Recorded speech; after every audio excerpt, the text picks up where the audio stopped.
Muy bien, vamos con otro estreno para este fin de semana. El sueño de Walt se llama en español, El sueño de Walt, porque supuestamente nos van a contar la historia de Walt Disney a la hora de filmar Mary Poppins. En inglés se llama Saving Mr. Banks o Rescatando al señor Banks, que es en realidad como debió haberse llamado la película. Una vez más, el título nos lleva por lugares en donde lo que nos están contando, la película en sí, ni siquiera se asoma, ¿no? No estamos entendiendo a Walt Disney en esta película. Estamos investigando un poco qué fue lo que ocurrió, sí, en el proceso de maduración del proyecto de Mary Poppins, de P.L. Travers, de la señorita Travers, de la señora Travers, como se le llama en la película, de varias maneras, nunca consigue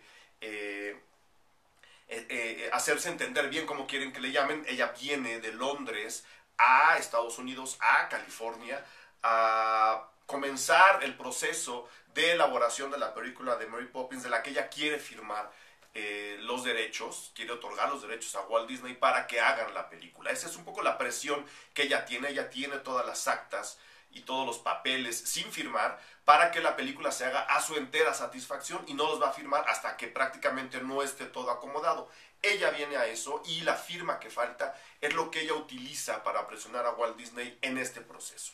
¿Por qué digo que no estamos entendiendo a Walt Disney? Porque en realidad estamos explorando a través de flashbacks que cada vez se van haciendo digamos, más cercanos uno del otro conforme la historia va avanzando. ¿Qué fue lo que ocurrió en la infancia de esta escritora? ¿Qué fue lo que ocurrió en su vida real para que en este momento de elaborar la película, que sabemos fue un proceso muy complicado, que sabemos fue un proceso del cual el señor Walt Disney sufrió mucho, ella tuviera que oponerse a prácticamente todas las intenciones de fantasía y de irrealidad, le llama ella, de la casa productora Disney para inyectarle a la película? Ella quería una película muy realista, ella quería una película muy asentada, digamos, en lo que es el mundo material. Todo mundo conocemos lo que hace Walt Disney, lo que hizo Walt Disney en vida con este tipo de proyectos, inyectarle toda una gama de colores que hacen las películas muy irreales, bla, bla, bla, bla, bla.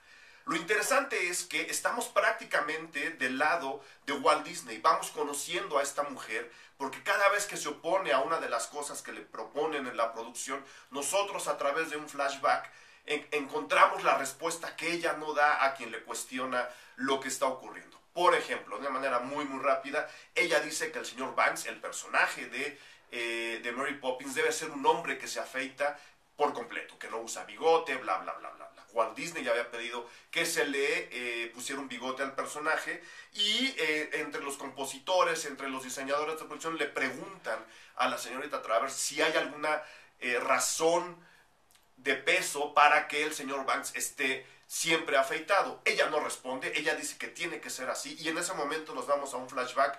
Conocemos la situación en su infancia que le harían a ella optar porque el personaje sea como ella quiere que sea. Y así nos van contando todas las respuestas que ella no da en la sala de ensayos, pero que están sustentadas en su propia biografía, su relación con el padre, su, digamos, su jaloneo entre la gran fantasía que su padre le hacía vivir cuando ella era niña en Australia, y la dura realidad que le tocó vivir después, que ahora la hace operar de una manera completamente distinta. Ella, digamos, se refugia de esa fantasía rota, oponiéndose a la enorme fantasía que por default todas las películas de Disney traen ya inyectada, ¿no? Es un discurso, es un diálogo muy padre entre estos dos pequeños mundos, el de la cabeza de Walt Disney y el de la cabeza de la señora Travers, para irse descubriendo uno con el otro.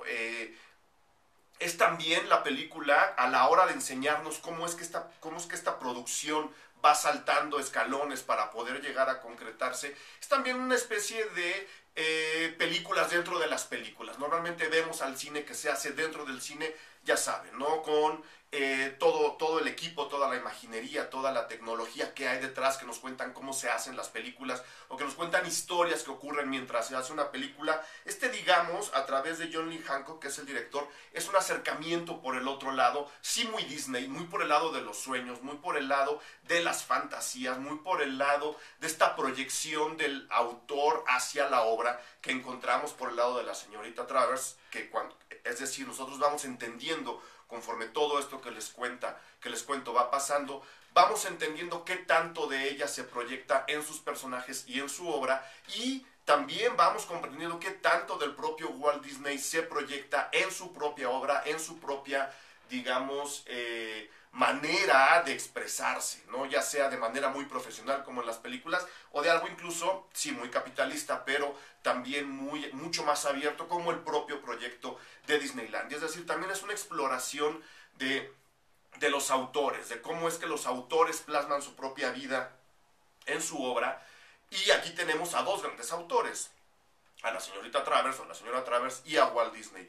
Ellos dos van chocando y se van limando poco a poco hasta que entendemos el proceso de creación, primero de Mary Poppins, pero sobre todo del proceso de creación artística en general. Aquí está muy enfocado al cine, pero sí podemos entender que el proceso artístico camina más o menos por las mismas rutas que esta película, de manera curiosamente muy realista, va retratando conforme nos van contando la historia. Es decir, en lugar de meternos a este sueño de fantasía que todo mundo se imaginaría dentro de Disney, dentro de la casa productora Disney y con el propio Walt Disney ahí enfrente, que lo interpreta Tom Hanks, en lugar de meternos a estos grandes colores, se va todo por el lado de la realidad, en un tono muy tranquilo, a veces también muy romantizado, con luces demasiado tenues o demasiado brillantes que suavizan un poco el discurso visual de la película, pero que acaba siendo al final muy realista. Colin Farrell hace un gran trabajo, Emma Thompson creo que se lleva la película, aunque Tom Hanks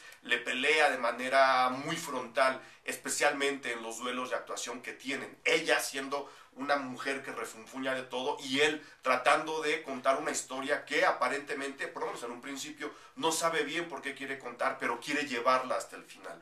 Yo creo que las lecciones que da la película a nivel personal, el hecho de dejar el pasado, el hecho de aceptar la realidad, el hecho de quizá tampoco perder mucho de la inspiración diaria en la vida, son a lo mejor demasiado superficiales, pero por el otro lado también muy valiosas, hablando especialmente de un caso real como es el que nos cuenta la película. Todo quedó registrado en cintas magnéticas que la propia autora pidió que se grabaran para que constara lo que ella pedía y lo que le daban, y a partir de eso se recrean diálogos, se recrean situaciones completas, se recrea mucho de la propia película.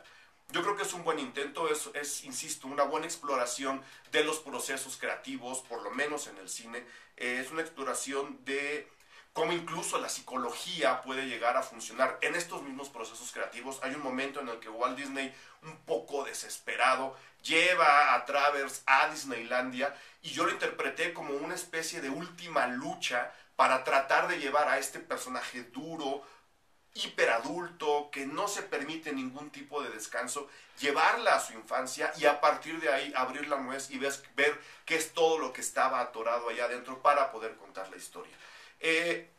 Puede verse como un buen intento de lo cálido, una buena narración de lo cálido que podría llegar a ser Walt Disney y la calidez que le inyecta a sus proyectos, por un lado.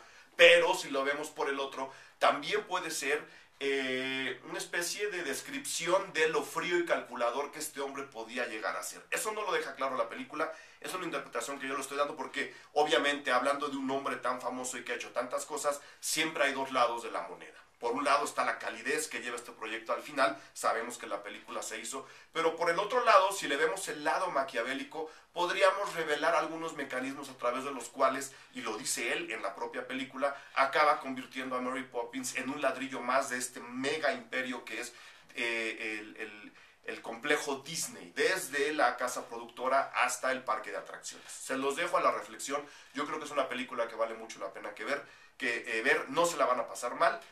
Ahí se las dejo, espero sus comentarios, saludos.